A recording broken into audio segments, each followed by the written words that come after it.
DC just dropped a huge reference to the Batman Part 2's perfect story. The Penguin has just hinted at the most likely storyline for the Batman Part 2, which has huge potential consequences and makes perfect sense. With DC's The Batman, Matt Reeves introduced a gritty, noir-like version of Gotham City and its Dark Knight protector. The film's climax left Gotham City in chaos, with the Penguin picking up the narrative shortly afterward. As such, the Penguin has proffered the biggest hints at what might unfold in the Batman Part 2, with the biggest hint coming from the Penguin Episode 2. The Penguin Episode 2 references a Batman story during a conversation between Vic and Rox when they meet in Penguin's apartment. Rox casually asks, "Where are you from?" To which he replies, Crown Point. I'm from Crown Point. Rox responds, "Yeah, my cousin lived over there. She said it's like a no man's land now or something. I mean, they lost everything." This line serves as more than just a passing comment.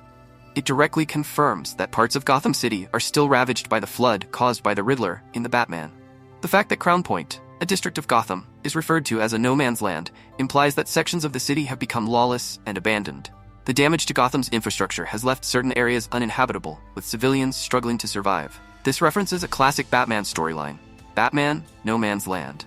The No Man's Land storyline is one of DC Comics' most ambitious crossover events, spanning an entire year from 1999 to 2000 across various Batman-related titles.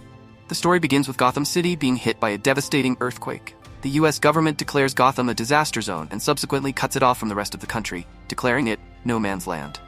The bridges leading out of Gotham are destroyed, and the city's infrastructure is left in shambles. Gothamites are trapped in a ruined city, fending for themselves without government aid or basic utilities. What makes No Man's Land particularly memorable is how it explores the collapse of Gotham's societal order. In the vacuum left by government abandonment, Gotham's villains rise to claim territory.